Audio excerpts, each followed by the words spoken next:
விஜய் தான் காரணம். விஜய் எங்க காரணம்? விஜய் பார்க்க தானே வந்தோம் நாங்க, அதனால தானே செத்து போனோம் எல்லாரும். அவர் விஜய் படிச்சு சொன்னாருல்ல, இந்த மாதிரி வராதீங்க, வயசானவங்க வராதீங்க, எல்லாரும் வராதீங்க சொன்னாங்களே. டயத்துக்கு வரணுமா இல்லையா விஜய்? அவர் ஏதாச்சும் ஆகி வீட்டுல இருப்பாரு. அவர் நைட்டு வருவாரு இல்ல காலையில வருவாரு. அவர் இஷ்டம், அவர் இஷ்டத்துக்கு எப்ப வேணாலும் வருவாரு. சரி, நீங்க எனக்கு அது பேசணும். இப்ப விஜய் பார்க்க வந்தாலும் பாவம் சின்ன குழந்தை எல்லாமே செத்து போயிடுச்சுல. அதே மாதிரி நான் சொல்றேன், நீங்க எதுக்கு வந்தீங்க? அவர்தான் படிச்சு சொன்னார்ல. என்ன சொன்னாரு? இந்த மாதிரி வயசானவங்க வராதீங்க, ஒரு வயசு குழந்தைங்கள வராதீங்க சொன்னார்ல, படிச்சு. ஆமா சொன்னார்ல. அப்ப நீங்க எதுக்கு கேட்காம வந்தீங்க? அதுதான் பிரச்சனை. சரி, வந்துட்டாங்கல்ல, வந்தவங்களுக்கு கட்சியில இருந்து ஏதாச்சும் ஒண்ணு பண்ணி தண்ணி பாட்டில் அதெல்லாம் கொடுத்துருக்கலாம். லேட்டா வந்தப்ப கொஞ்சம் பார்த்து கேர்ஃபுல்லா இருக்குன்னு சொல்லிருக்கலாம். அது ஏன் சொல்லல?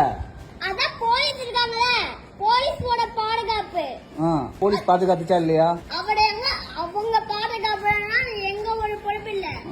அவங்க விஜய்க்காக இருக்காங்க. இப்போ ஒருத்தவங்க செருப்பு எடுத்து எழுதிட்டாங்க, எல்லாரும் கீழே இருக்காங்க, மேல யாருமே இல்ல. விஜய்க்கு பாக்குறதுக்கு விஜய் இப்படி நிக்கும் போது விஜய் நாளை நிக்கிறாங்க, எங்க யாருமே இல்ல. இப்போ ஒருத்தவங்க செருப்பு எடுத்து எழுதிறாங்க.